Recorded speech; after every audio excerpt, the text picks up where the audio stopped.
During an unprecedented 75 days, former President Donald Trump went from facing President Joe Biden on a debate stage in Atlanta to facing Vice President Kamala Harris on a stage in Philadelphia. But I'm going to tell you on this debate tonight, you're going to hear from the same old tired playbook. A bunch of lies, grievances, and name-calling. She copied Biden's plan, and it's like 4 sentences, like run, spot, run. 4 sentences that are just, we'll try and lower taxes. She doesn't have a plan. Take a look at her plan. She doesn't have a plan. What did Harris supporters hear? I'm extremely glad that she's coming out guns blazing. She's calling him out on his bull, and she's not letting him get away with it like former politicians have. What did Trump supporters hear? I personally felt like it was 3 against 1 on that stage tonight. And what did undecided voters hear? This is tough, man. I'm WABE Politics reporter Raul Bally. I'm WABE Politics reporter Sam Greenglass, and this is Plugged In, a WABE Politics podcast.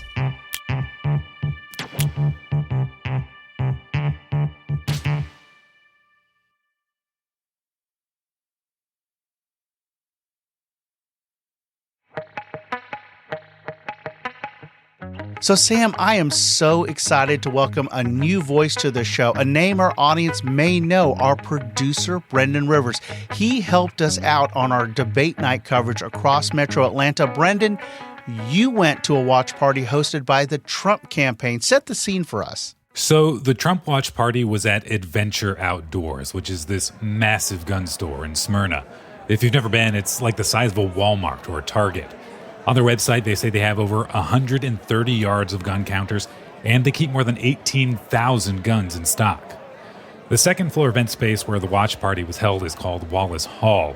The dark wood walls there are lined with taxidermied animal heads. Red, white, and blue lights were splashed on these cream-colored panels on one of the walls when I arrived. Overhead black lights were making the white stripes on American flag shirts and hats glow. It was really a party atmosphere, and people there were having fun. When I got there about an hour and a half before the debate started, people were eating barbecue, they were sipping on tea, lemonade, beer, or wine as they watched Fox News on this massive projector screen, or they were just chatting with their neighbors and catching up. But after a few minutes, I started hearing these really loud banging sounds that were literally making the floor vibrate.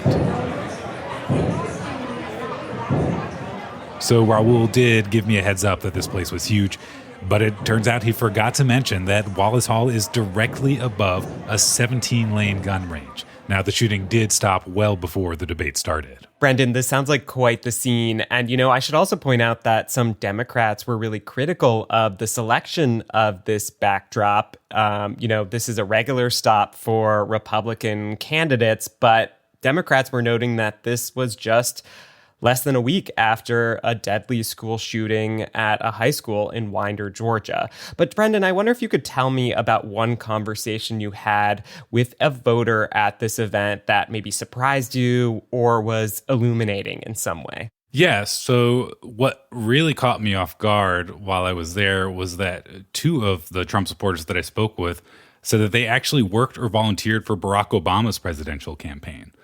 So during the debate, I interviewed Tiana Robinson from Johns Creek, who had brought her young niece along. Apparently, she's a big Trump fan, too. I mean, everything that Obama said he stood for in his 8 years of administration, nothing happened. And I am a Latina mom, and I want to make sure that my children and my grandchildren are going to have a better world. And Trump actually, I wasn't a Trumpster. And I started listening to him and I had an open mind, and I switched. I said, you know what? Let's see. First 4 years, amazing. The economy was great. Everything was thriving. As soon as these people got into the administration, wah. And Robinson echoed what I heard from a lot of Trump supporters there. People are really concerned with the cost of living. Well, oh yeah. I mean, I can go to Publix. I mean, the same things that I would get for $100 3.5 years ago, now I spend $400. So there is definitely a big difference. I mean, bacon right now, where it was $2.99, $3, we're talking about $10, $12. Eggs, same thing. Gas. I mean, I remember driving from Miami to California, because I actually lived in California, seeing gas at 95 cents. I couldn't even imagine that right now. And the other former Obama staffer I met was Brad Barnes from Rome. We spoke right after the debate ended, and he told me a little bit about what drove him from being an Obama political organizer to a Trump Republican. You know, I think it was a gradual feeling of being politically homeless, and seeing the Democratic Party become wholly captive of the D.C. Beltway crowd, and, you know, working class people and people in the middle of the country not really having a voice. And that goes for the establishment on the Republican side as well. And so I think Trump coming on the scene really was a breath of fresh air and hope for a lot of people. Now, I did want to mention one other quick thing that really surprised me personally. Unfortunately, I didn't get this moment on tape, so I can't really share what it sounded like. But when Harris pointed out that in the past, Trump has called climate change a hoax, a lot of people in the crowd yelled basically in unison that it is. I was a climate reporter for years in Florida, and the impacts are already really obvious down there, so you don't really hear many elected officials there calling it a hoax or saying it's fake or anything like that. Some people will falsely claim that human activity isn't driving it or that we don't know what's causing it, but there's pretty widespread bipartisan consensus among elected and appointed officials that the climate is changing, and that's leading to sea level rise, more intense hurricanes, and worse flooding. In fact, some of the first things that Republican governor and former presidential candidate Ron DeSantis did when he took office were aimed at dealing with flooding and sea level rise. He even appointed the state's first chief resilience officer, who was specifically tasked with preparing the state for the impacts of sea level rise and climate change. It doesn't really seem to me like climate is going to be a major issue in this election, but as a recent Florida transplant, it was a little shocking to me to hear so many people enthusiastically say that climate change is a hoax.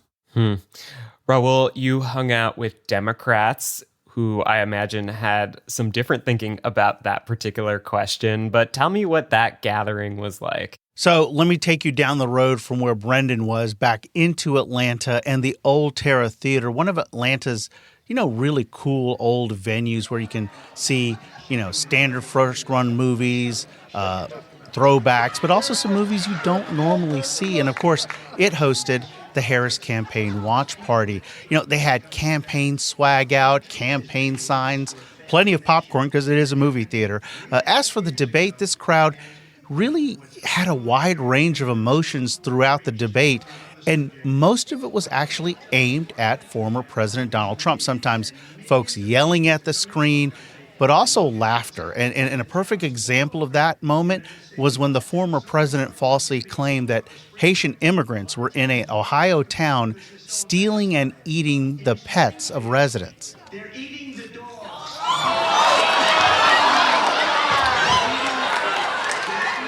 Okay, same question for you, Raul. What did you learn from your night at the Terra? So, Brendan, two things. You're seeing a level of energy and engagement with black voters since Vice President Harris became the nominee. Again, the folks at this party, they were going to vote Democrat. They were going to put in the work. But with Harris, there's something more. And after the debate outside the theater, I talked to Tori Silas. She was wearing this custom-made jacket that was designed by a college classmate. On the back was this image of Vice President Harris, and it looked similar to that Barack Obama Hope animated image from his campaign, and it was on top of a camouflage jacket. Here's her thoughts on the debate. She did an amazing job, wonderful job, such an immense amount of pride as I saw her annihilate him, to really just stick to the facts. I did ask Tori about this idea of why certain Harris proposals have not been done considering she is the vice president. Well, I would say that some of the things haven't been done during the current administration because she's not the president. First and foremost, she's the vice president, and I believe there's a distinct difference in her ability to move this country forward as the president versus as the vice president. I do want to share one other moment from the debate, and that's when the issue of the Israel-Hamas war came up.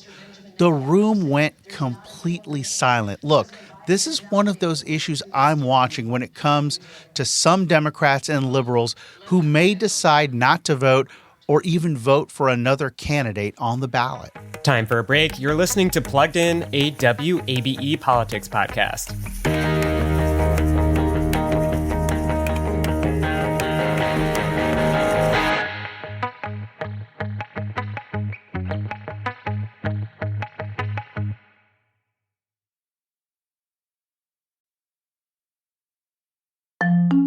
Welcome back to Plugged In. So, Sam, you ended up spending the evening in a basement in Dunwoody. Can you tell us about your night?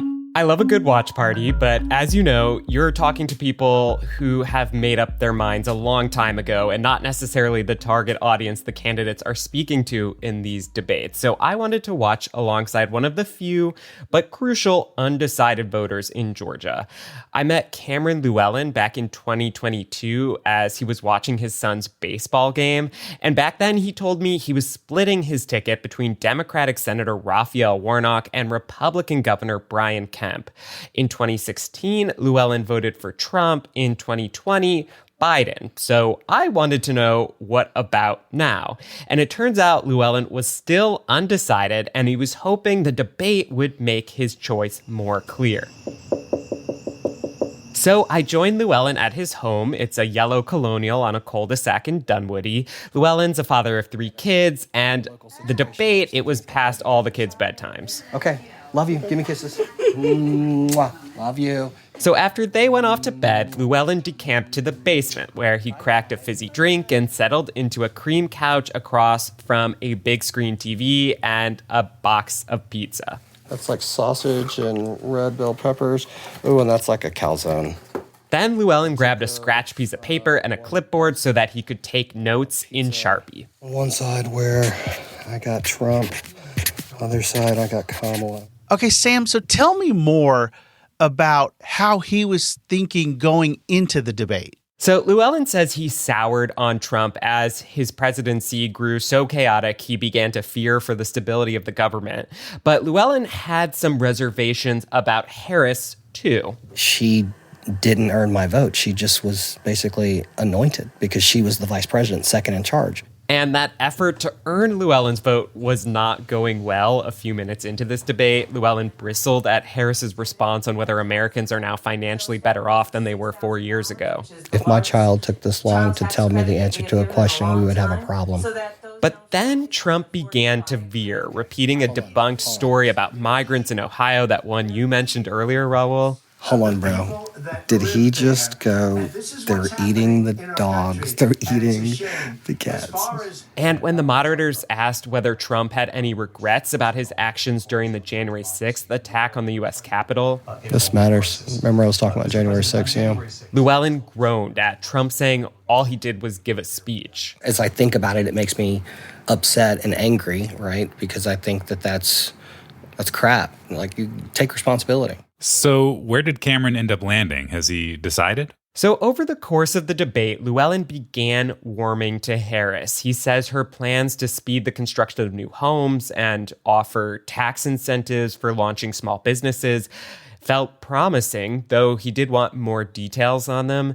And when Trump doubled down on his remarks about Harris's race and identity, Llewellyn says it really stung. It's offensive to a lot of us, because you don't wake up deciding to be black. I'm an African American, and I've had people in the past, for me speaking the King's English, ask, why are you talking white or whatever. Llewellyn went into this debate leaning Trump, he told me. He's been job hunting for a few months and has seen the economy as Trump's strong suit.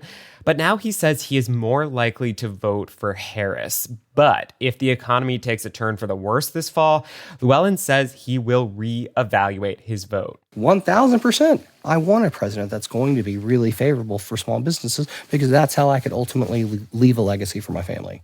Sam, I'm going to be so interested to see how Cameron votes in the end, because, he voted for Trump, he voted for Biden, but he also voted for Warnock and Kemp. And so in the end, I really want to see how Cameron makes his decision for whoever he votes for in the end. Yeah, he seems to take his vote really seriously and is trying to be thoughtful about it. And I will certainly be texting him over these next couple weeks to see how this is all playing out. I love the image of the paper and the Sharpie watching the debate. I mean, that was like my favorite image from that whole story you did. Yeah, that was a great addition to the scene. But I got to say, I've never heard of anyone else taking notes during a debate like this, unless they're a reporter or something. I'd really be curious to know if other people out there do that.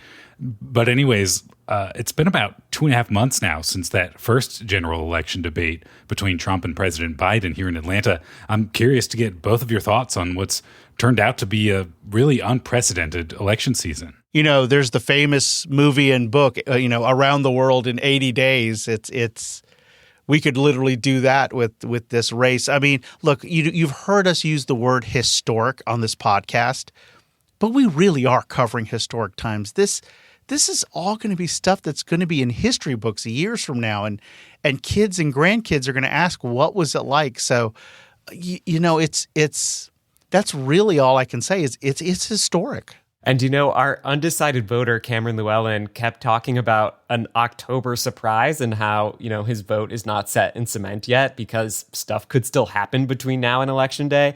And for me, looking back on all that's happened in just the last 2 months and knowing that we still have 2 months to go before Election Day, think of all the things that could happen that haven't even crossed our minds yet.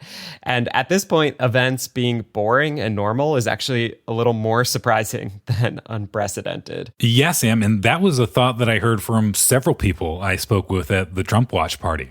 They weren't convinced that the debate's going to change anyone's mind. They really think whoever wins, it's going to be determined by what happens between now and Election Day. So speaking of this whole idea of things that could still surprise us down the road, I want to share an important update on a story we have been following, and that's the fight to keep or remove third-party and independent presidential candidates on Georgia's ballot. Yeah, I mean, Raul, this just feels so head-spinning and also really last minute at this point. I'm really glad you are following it because it keeps me very confused. I mean, Sam, it really has meant some really long days and nights. And so in this case, late Wednesday, 2 Fulton County Superior judges made 2 similar decisions, ruling that socialist presidential candidate Claudia de la Cruz and independent presidential candidate Cornel West should be disqualified from the ballot.